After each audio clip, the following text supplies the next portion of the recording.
You're standing on the red dot at TEDx, and you're staring out into the audience, and boom, they turn on the stage lights. You're blinded. You can't see the audience. So your Aunt Matilda and your mom and your best friend sitting in the first row, you can't even see them. And that was going to give you confidence. Welcome to the Phase 4 podcast, inspired by Vishen Lakhiani and Ajit Nawalkar, co-founders of EverCoach, a division of Vine Valley. In this podcast, we speak to coaches and creatives about where they were, where they are, and where they are going. This is the intersection of what we focus on expands, and your story is your superpower.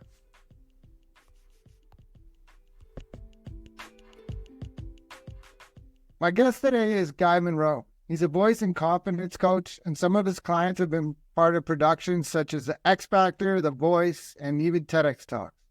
Guy can teach anyone how to add confidence and charisma to their skill set, and today we're going to learn just exactly that and what it looks like. So Guy, welcome to the podcast. JP, it is such a pleasure to be here with you, man. I love you. Thanks for having me. Yeah, I'm definitely grateful.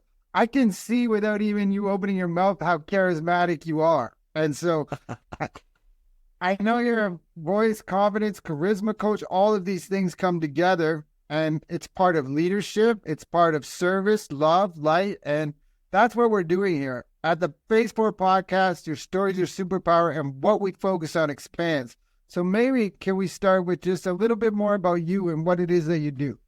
Sure. So I'm Guy Monroe, the charisma coach. And what I do is I rescue a lot of people who either want to take it to the next level, or maybe they've lost their mojo and they want to get it back. And I show them how to find it very, very quickly. I've worked with everything from people who stutter, people who have massive anxiety, people who have had it at one point. They were masters in sales and they've developed stage fright. I've had singers who say, I want to win this championship. What is the X Factor? How do I do that? I have people who have a great message for TEDx, and they're going to be standing on the red dot, and I literally will go with them pre-show, stand there with them on the red dot, and show them how to pull themselves into those moments, and how to, by doing that, they pull their audience in towards them and go deeper and deeper and get value out of their moments. Yeah. Yeah, that's awesome. So we're connecting with the crowd. You're connecting with the speaker so they can connect with the crowd. And I heard you just go, oh, you got something in your throat. That's part of what you do, is help people with the singing as well. And so as far as a speaker or even singers, what are some of the things that it would look like if we're working with you? Sure. So first thing is everyone hates their voice. So the first thing you want to learn is how to start playing with your voice like a musical instrument, raising and lowering pitch, speeding up, slowing down. You do that not so much for the audience, but you do it for yourself, to self-inspire. Because when you're inspired, we're inspired. To the degree that you get pulled into the story, we get pulled into the story because we're rooting for you. We're watching you. We feel your feelings. So on a scale of 1 to 10, if you're feeling an 8 and you want to feel an 8.5 or an 8 3/4, we work on adding that hot sauce so your passion comes out more and you feel freer to be the bigger, more passionate version of you. And so think of it as play toys, permission to be big. Pull yourself into the story. Taste the chocolate. Play with your voice. Raise and lower pitch. Speed up. Slow down. Play with your mind. Let your monkey mind drift towards thoughts that inspire, motivate, and propel. Use your eyes to seek out objects, shapes, people that inspire, motivate, and propel. Play with your voice, as I just described. Speed up, slow down, raise, lower your pitch on the vowels. That's where the changes happen. Gestures, animation, physicality, all these things that set us free. Yes, even fidgeting. Give yourself permission to fidget. It is evidence of freedom, and it is permission for you to be you. And the more you give yourself permission to be that, the more you will share, that we will like, that we will love, that we will enjoy. So we want more of you. So whatever it takes to bring more of you out, make you more comfortable, man. That's what we're all about. Yeah, this is great. So there's a lot in there. So one thing right away, I heard Ed Milet. I don't know if you know Ed Milet, but he said one time that you don't need to believe what I'm saying. You need to believe that I believe what I'm saying because it transfers. Like you might not like what I'm saying or have anything to do with it, but as long as you believe that I'm firm in my conviction and my belief of what I'm talking about, yeah. Can you speak to that, Randy? Yeah. So here's how it works. Okay. So you're doing a presentation and you have a slideshow. And slideshow number one, you have no faith in it because it's the software rollout and you hate this software. But you got to sell it to the team. You got to sell it to the team, which means you have to have faith in it while you're saying about this thing you hate. You have to have faith. So what we do is we split it in half. There's the data element, which is the adult agenda, 1 through 10 slideshow. It's the thing. It could be a song. It could be a poem. It could be the adult agenda piece that you're going to sell. It's the sales piece, right? But then there's the child aspect, and that's the playfulness. That's the faith. That's the truth.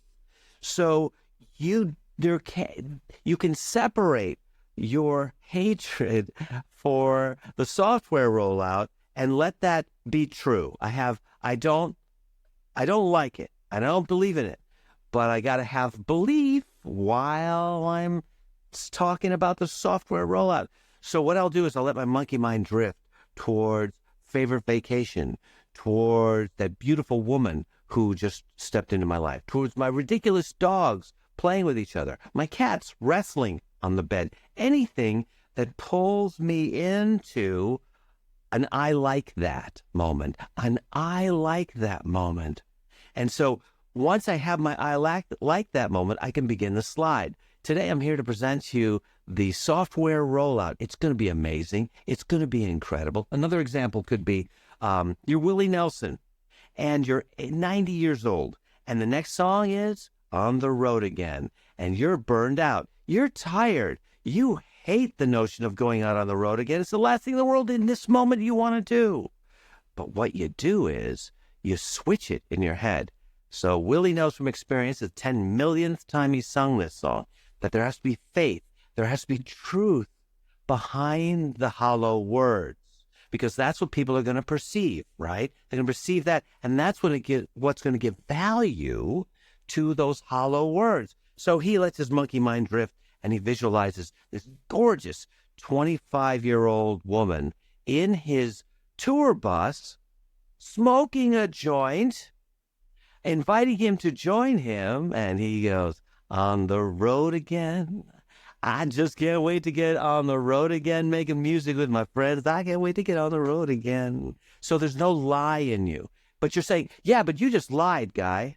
No, I didn't lie to you. I have to sing the song On the Road Again. And what has to be going, that's the adult agenda. And what has to be taking place, what's going to give it life, animation, is real faith, real truth. So I found it in my head. I found a real truth, and I strapped it to this moment, and there's no lie in me, because I'm thinking about that lovely girl in the bus and the fun we're having. We're going to play, I think he's I don't know, dominoes or whatever his favorite game is, whatever. He's visualizing that while he's singing On the Road Again, and now his mind has just drifted off to pleasure. He's not thinking about the logic of the song. He's thinking about fun moments and fun things and fun trips while he's singing the lyrics. And so since all you see are the lyrics coming at you and the honest and truthful feelings that he's presenting behind them simultaneously, you assume, you have to, that what he's experiencing the joy about is being on the road again. That makes sense? Oh, it makes perfect sense. There's a big element there at play, right? And being childlike, and we have to do this. Like, there's no point in going through life miserable, frustrated, stressed out, because you can turn it on a dime just by your mindset. Yes, and think about it this way. This is for anybody listening that really needs a quick tip, a really quick tool, and this is what I want you to do. So you've got this feeling that you want to have. You want to have a good feeling. You want to have this good feeling. And so you got to look at it this way. It's about the feedback loop. Look, if JP and we go out for coffee, and I walk up to JP, I say, "Oh, God, it's good to see you again. How are you, brother?" And he'll go, "Oh, man, it's amazing. I just had the greatest morning, blah, blah, blah." And I go, "Really? That's fantastic." What's happening is we're playing tennis. I hit the ball to him. He hits the ball back to me. Back and forth and back and forth. Can you see how that nurtures both of us? Because we need nurturing to keep the momentum going and keep the interest going. But here's the weird thing. You're standing on the red dot at TEDx, and you're staring out into the audience, and poof, they turn on the stage lights. You're blinded. You can't see the audience. So your Aunt Matilda and your mom and your best friend sitting in the first row, you can't even see them. And that was going to give you confidence. So what are we going to do? Let's do something different. Let's practice our tennis swing. So since JP isn't there, he might be sitting in the front row wishing me the best, but I can't see him. So it's not a good feedback loop. So what I'm going to practice doing and train myself to do, and you got to train yourself to do this. This is part of the rehearsal. So it's not enough just to go through the slideshow, go through the song, go through the presentation. You got to work the process of getting fuel. So it looks this way. Imagine you have a basket full of 100 tennis balls. And what you're going to do is you're going to pick up one ball, and you're just going to practice your serve. And you drop it, and you hit it into the audience. You watch it go, and it's never coming back. And you pick up another one, you drop it, and you work your backhand, and hit it. And it goes, and it goes, it's never coming back. So it's a different way of operating. So you have to think more like, if it's never coming back, what can I do?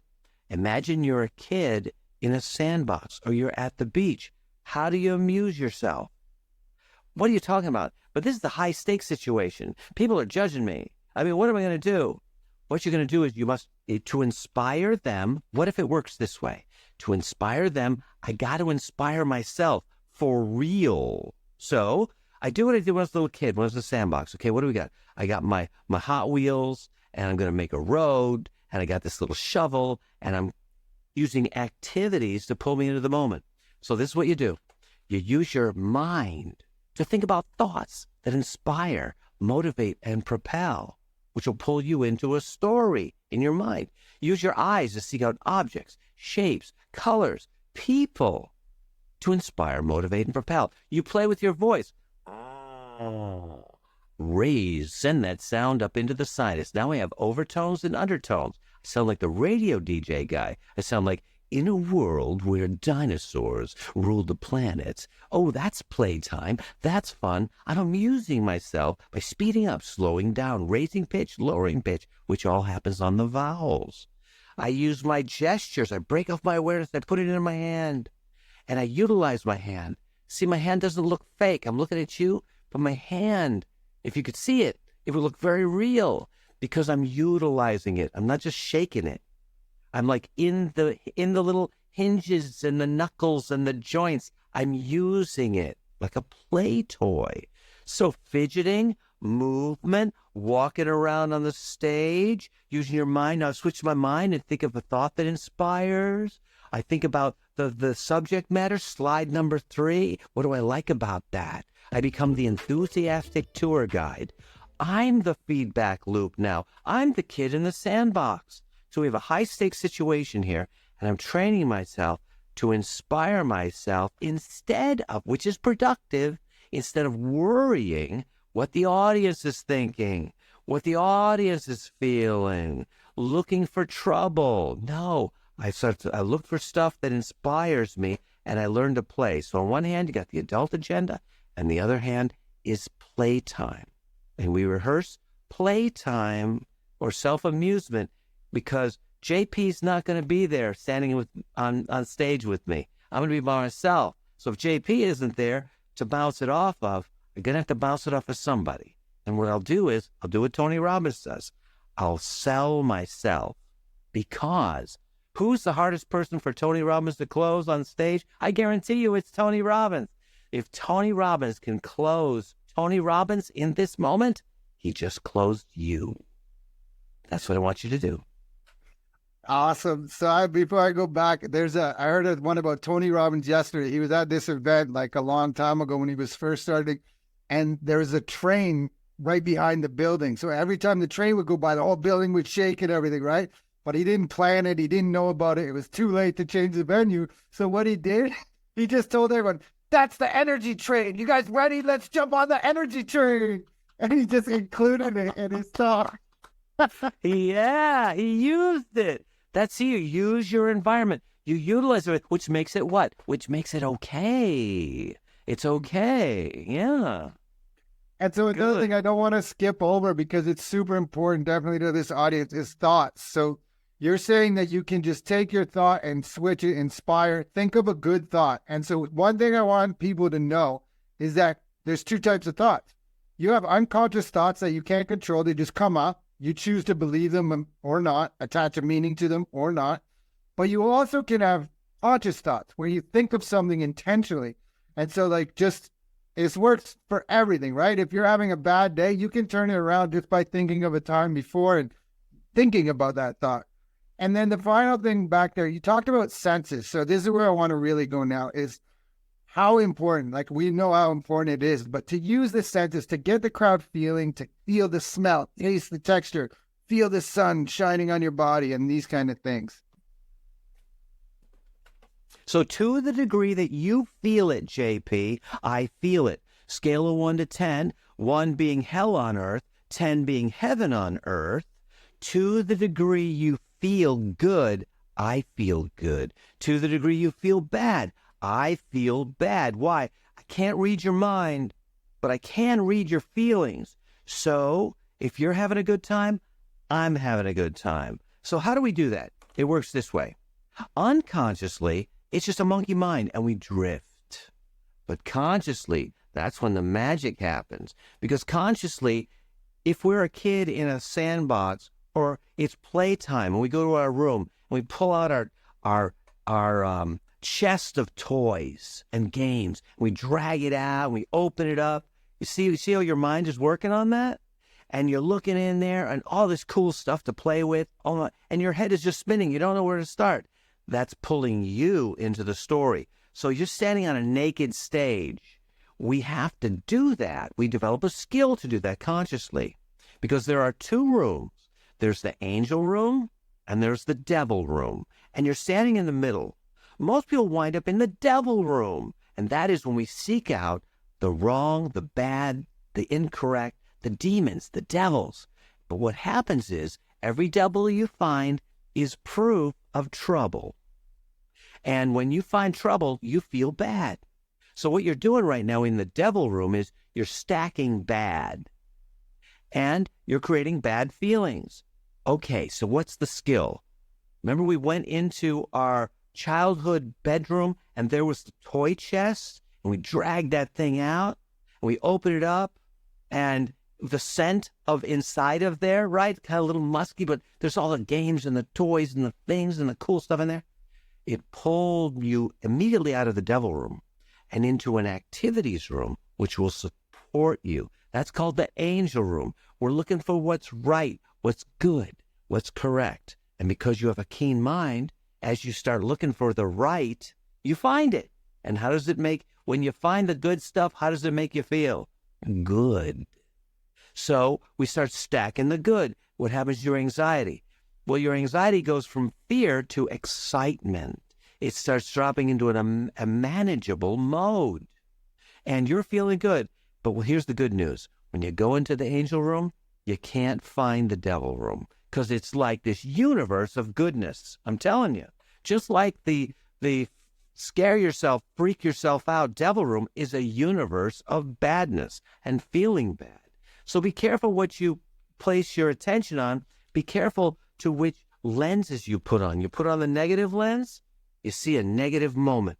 You put on the positive lens, and you got, ta-da, you got an energy train. You got excitement. It's working. I love it. My son, one day we're down, we have a pond out here, and he picks this up out of the dirt, just a sunglass lens. And he's like, "Dad, look at this. if you turn it like that, it looks totally different. And I'm just like, lenses. Like, this is one thing I teach all the time, right? Just reframe it, just move, zoom out, zoom in, whatever. But he did this and he's like 7 years old. I'm like, whoa. So you see how perfect that is? So it's like, and you see how he's the enthusiastic tour guide. Here's the other quick tip. Don't be the defended expert. If you remember high school, if you remember college, the worst teachers ever were the ones with the crossed arms. I'm ready to do battle with you idiots. Come on, let's fight, right? The defending of a position, oh, that's a bummer. That's a drag. You know what you want to be? You want to be the enthusiastic tour guide at Disneyland and the jungle safari. And now we're going around the bend. And as we look up ahead, there's the raging waterfall. And oh no, it's a giant hippo. Quick, look out, everybody. It's something you can utilize that's fun and inspires you. Be the enthusiastic tour guide. So think to yourself, where can I place my attention in this moment that'll make me enthusiastic? That'll make me take it from on a scale of 1 to 10, you'll take it from a 7.75 to an 8 in my intensity level. Maybe increasing my intensity, more gestures, more investment, more movement, being less still, taking a little bit more risks, and so on. Pulls us into the moment.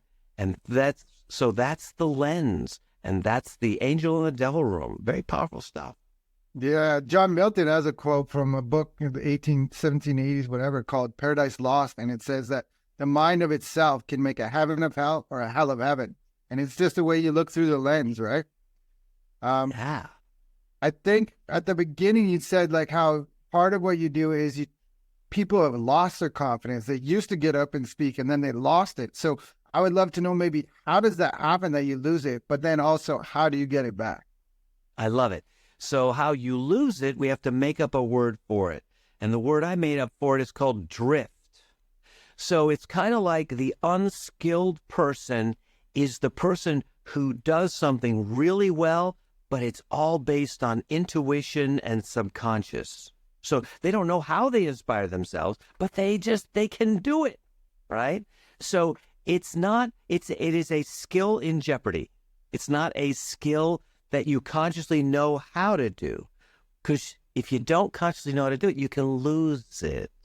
It's like singing. If you consciously know how to sing, you know, oh, I know about vowels, and vowels allow us to sing because vowels are voiced. And so I go to my vowel and a pitch happens. But if you don't know that, your voice could drift into poor singing. You could go from a person who is, I inspire myself, but that's just something that everyone just does, right? Well, what if you start messing with your technique after a while, and all of a sudden you find this thing called the devil room, and you start fooling around with that? All of a sudden, you're a master at creating anxiety. So we have to get back to the angel room, and that's learning how we inspire ourselves and how we tick and how we pull ourselves into the story and how we invest in ways that inspire us and propel us forward. Yeah, that's amazing. I love this conversation so much. I think when public speaking, right? It's like the number one fear of people. And last week I was fortunate enough to go to a music festival where my 7-year-old daughter was doing her very first solo ever. And we had to be there. She was 18 out of 18, right? But so she was watching the first group of 17 before her. And so she got to watch everybody get up there and freeze and panic and be scared. And so she thought, hey, maybe this is what we're supposed to do. And so out of the 100 times I've seen her do this solo, it's called Broadway Baby is the song. Amazing. And then she gets up there and does her worst. She froze, I think, because she saw everyone. So what I'm saying there is like, this is like even little kids, right? But as adults, the number one fear, some people more than death, is public speaking. And so that must come up a lot in your work. And how do you deal with that? Sure. So when you know what to do and how to do it, you have no anxiety. So you have to ask yourself, what is your job? I'll give you an example. This is an intimate piece for advanced performers. So I have performers that will come up to me and they will say, I wanna win X Factor. I wanna win The Voice.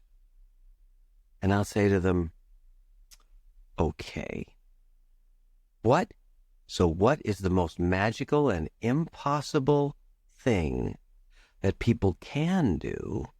Everyone can do it, but most people don't do it. What is the rarest thing for judges to see? And they'll scratch their head and they'll go down the wrong road. They'll start talking about the skill and the perfection of the singing and what a good job I did, and I didn't forget my lines. And I say, no, because that's the bare bones minimum. That's what everybody expects to do. I'll tell you the secret. And the secret is play. The miracle is to stand in front of a bunch of people. Think about it. As an adult, a high-stakes situation, because all social situations are high stakes because we're being judged. And what you've trained yourself to do is to play. You see, there's the song or the pitch. And that's the adult component. And people spend all kinds of time on that. But what they don't realize is without play, without self-inspiration, you don't know what to do on stage. Because the song and the slideshow or the presentation of the sales pitch is going to come pretty easy. But that's not where the juice is. The juice is to do the miraculous thing, which is teach people how to live, which is basically how to find fulfillment and reward while you have a gun to your head.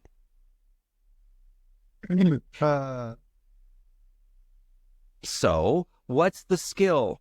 The skill is, if I'm JP and I'm on stage, the only thing that's going to save me is I have to become a master at going after and getting to JP in a way that authentically inspires, motivates, and propels him, pulls him into the story, makes him want to be generous, makes him want to invest with gestures and facial expressions and awarenesses and thoughts that inspire, to be intimate, to into me see. For him to do that is the bravest thing in the world. Here's another analogy. It may work this way. Instead of the notion of, I got to take out my heart metaphorically, I got to hand it out to the audience and let them play with it. No, never. Because there's parts of you that need to be protected, that need to be taken care of when you're in the spotlight. So how about we do it this way? I want you to reach in, take out your heart, and I want you to fondle it. I want you to play with your heart. I want you to play with your brain. I want you to play with the space for yourself and trust that the audience will get it. Example. For an audience to find me interesting, my job is to be interested. For an audience to find me fascinating, my job is to get fascinated. See how this works? If I want to tickle the audience, it's easy. I got to tickle myself. So for a lot of you, I'm sharing information that is so far out of the box for you. You've never even looked at this. It's like, and that's because of what I call the devil room. And that is the whole thing of we're becoming afraid, we're seeking out thoughts that frighten us, and we're getting really dark and we're getting really heavy in thinking that the more serious and heavy I get, the more value I'll present. But what that tends to do is just, it makes you as an organic being lock up. So, for example, JP's daughter, she gets on stage. Now, if she rehearsed playing while she's doing the song, and gesturing while she's doing the song, and doing a little dance while she's doing the song, what she may stumble upon is a moment where she actually authentically is getting into it. And in that moment, she found the secret recipe. That's what she needs to do on stage. That's the miracle. That's the extra thing. That's the X factor that no one else is doing. Because ask yourself, what do you have control of? Do you have control of whether or not you win? No. Do you have control over whether they like you? Honestly, no. But you have control over how much you love, how much you care, how much you can pull yourself into this moment. It's a skill. It becomes conscious and intention. That's, I suggest, your job on the sales call. If you're doing a sales call and it's a mission critical thing and you get all bunched up and you look through the negative lens and you're sharing information, you're going to radiate this vibe of fear. So let me get this straight. So the guy on the other end of the line is going to perceive behind the adult agenda fear and anxiety coming at him. Well, that's the opposite of On the Road Again with Willie Nelson. That's the opposite. And he's going to get freaked out and say, oh, thank you very much. This guy's like a psycho. I'm not going to deal with this guy. Versus trust the pitch. You worked on it. And what your job is, inspire, motivate, and propel yourself with activities that pull you into the moment in a way that are playful, that are light, that are authentic and true and inspiring. And so what is he getting? Authentic, true, inspiring, no lies, while you're sharing the thing that you built. It's got the whole arc and beginning, middle, and end, and may I be paid now, please. It's got the whole thing built into it. Trust it. Trust the slides. Then your real job can begin. Does that make sense? Oh, yeah, so good.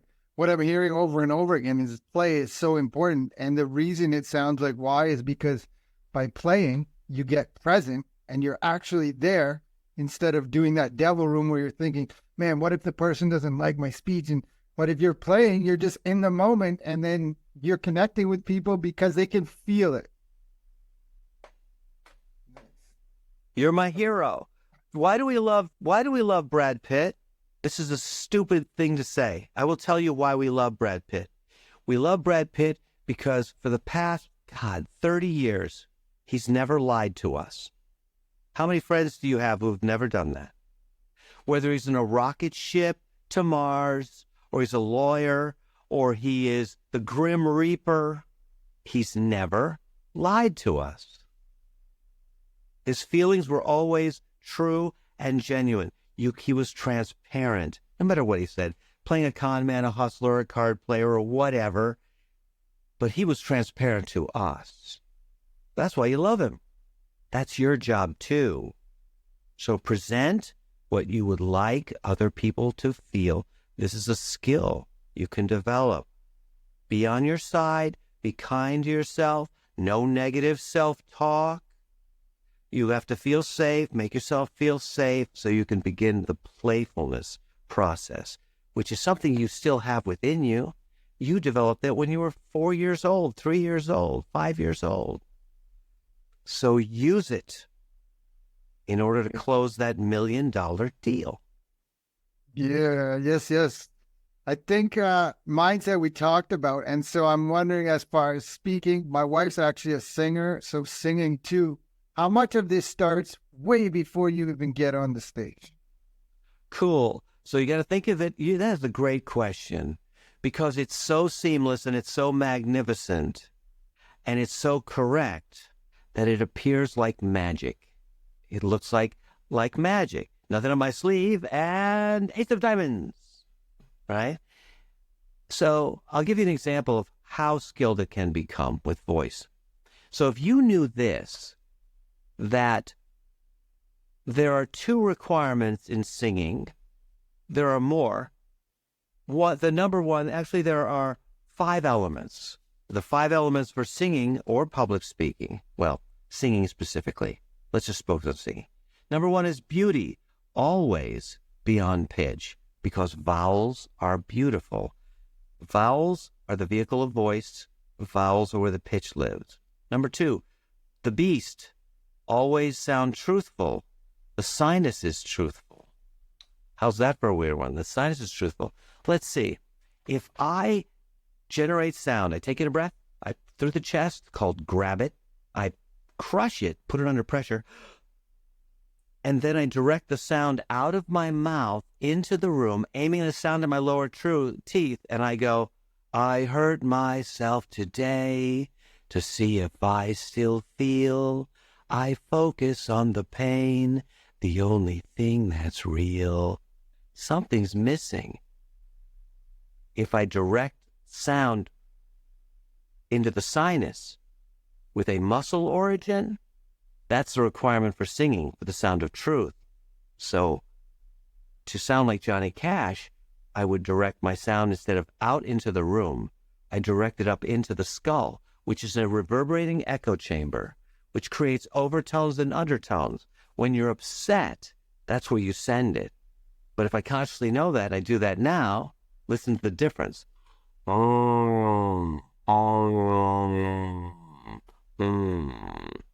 I hurt myself today to see if I still feel. I focus on the pain, the only thing that's real.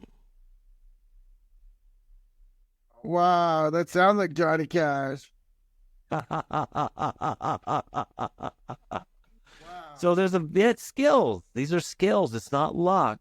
So when we want to take the luck out of it, not the magic is the play, remember? That is the magic. But everything else is mechanics. So, he sounds authentic and true. We're expected in championship singing to sound authentic and true from the beginning of the song to the end. We're expected to sound beautiful, which means we have to be on pitch from the beginning to the end. And so to do that, we have to know that vowels, we have to deal with vowels and consonants in words. Consonants you can't sing. Vowels you can. So when you sing a song and you have a line like, hey Jude, don't make it bad. If I try to sing the H, I get that. But within that word, there's a vowel sound. And the vowel sound is A. It makes that sound, A. And Jude has an ooh in it. And don't has an O in it. And make has an A in it. And it has an I in it. And bad has an A in it. And if I go straight to those vowel sounds, I get A, ooh, O, A, I, A. Put it all together, I run away from the consonant, go to the vowel on the downbeat, and I get, hey, Jude, glue my words together, don't make it bad. That sounds musical. Weaving through the vowels have melody. The consonants are obstructions. Don't try to honor the consonants, or it'd be like hitting a key on a keyboard that makes no noise. You must go for the vowels. So you see how technical this stuff gets when you know what to do? But you can relax and play the more you know. That's the good news. The more you know, the more you can focus on the childlike aspect of not worrying about hitting the pitch because you know how to do it. Not worrying about amplifying the voice with the sinus. You know how to do that because you practice all those things. But what people forget to rehearse, which is crucial, is I must inspire myself in order to inspire the audience. How do I do that? You do that with the senses and with your mind.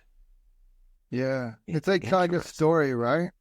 That's right. You can feel it. And you have to see it. You have to taste the chocolate when you tell the story. You have to feel the sun on your face when you tell the story. Yeah. You have to see it when you say it. Here's a quick tip. See it when you say it. The fat black cat sat on the mat. As I told it, I'm seeing it. The fat black cat sat on the mat. Now, why did that work so well? How come me seeing it, you can perceive it, as opposed to fat black cat sat on the mat? One is important. The other's not important. You're detecting my caring. Oh. And the pacing and then the vowels, as you said, I can hear all of that in the first one, just like pausing to like let the picture come into someone's image in the brain. Yeah, no pushing, no shoving. See it as you say it. That's brilliant. I think as we begin to wind down, if this episode resonates with you, please like, subscribe, share, follow, and reach out to Guy. Obviously, you can see what he has to deliver, and I love it. It's amazing, and definitely grateful that you're here today. I kind of ask everyone this question, and it's, this is the Phase 4 podcast, and Phase 4 in the 6 phase meditation by Vishen Lakhiani is about creating your future 3 years from now. So where is Guy 3 years from today? I would like to be known by a lot more people 3 years from today. I would like my unique voice to resonate with a lot of people between now and 3 years from now. So over time, more and more people find out about this mechanical means to inspire yourself, and they want to learn how to do it. So they tell their friends. So that's what I would like to have happen. I'd like that to happen. Beautiful. Yeah, your voice is definitely like commercial announcer. Like I feel it, I hear it. There's the vibration is coming across. I think I would love to know maybe about blocks. Like, so people come to you because they're blocked. You've obviously articulated really well how to get over some of those blocks. And I guess I'm wondering, what are the most common blocks? Maybe one or two that you run into. The most common ones that I run into is people give up themselves and their point of view the moment they face another human being. It's often difficult for people to be with themselves and on their side when they're in the presence of another human being. So that's a muscle we got to work, like going to the gym, which is, what do I need? What do I want? What do I desire? Where do I see myself in 5 years, 3 years, if time and money were not a consideration? Pull yourself into the story, people. Keep yourself there. It's not narcissistic. It's intended to relax you enough so that you can share your ideas, which are like a train of ideas, a train of thought, with boxcars loaded with idea after idea after idea. So you don't get flustered, and you can share the whole story with people when you're so excited, which we all are, in social settings. We all got the jitters, and that's normal to have those. Awesome. Thank you. And I guess before I ask my final question, and I have a nice quote I'd like to end with, but I kind of let the guests take it wherever they want. Like, tell us if you have something to sell, sell it. If you have an event coming up, or if you have a message of hope, inspiration, or anything, wherever you want. Sure. So you can find out, I have gifts for everyone. All of the Phase 4 fans, I invite you wholeheartedly to come to GuyMonroe.com. That's GuyMonroe.com. I've got free gifts for you. The first one I want to give you are free classes. We have 2 free live classes with 35 seats in them. One is on singing weekly, and the other one is on what we're talking about, the art of self-inspiration and public speaking. You can go there and look up the free classes. It's a big yellow button. Click it. It's got a list of all the classes. You can just sign up for a free class, and you can attend it there. Also got free gifts that I want to give you. So you'll find those at GuyMonroe.com. I hope to see you soon. Thank you. Yeah, so that's for the Passport family. And yeah, your website's awesome. The thing I love about it is that it is big buttons and it's very simple. It's not overloaded with too much. It's like, here, you want to do this, you want to do that, let's go. So thank you for that. My final question is usually how can people reach you, but you got there first. So I think the quote that I wanted to share, and I just think it wraps up everything we've been talking about, is a Maya Angelou quote. But she said, I've learned that people will forget what you said. People forget what you did, but people will never forget how you made them feel. Awesome. Yeah. Any final words before we say goodbye? Yeah. Be kind to yourself. Love yourself. Pull yourself into the story. You got what it takes.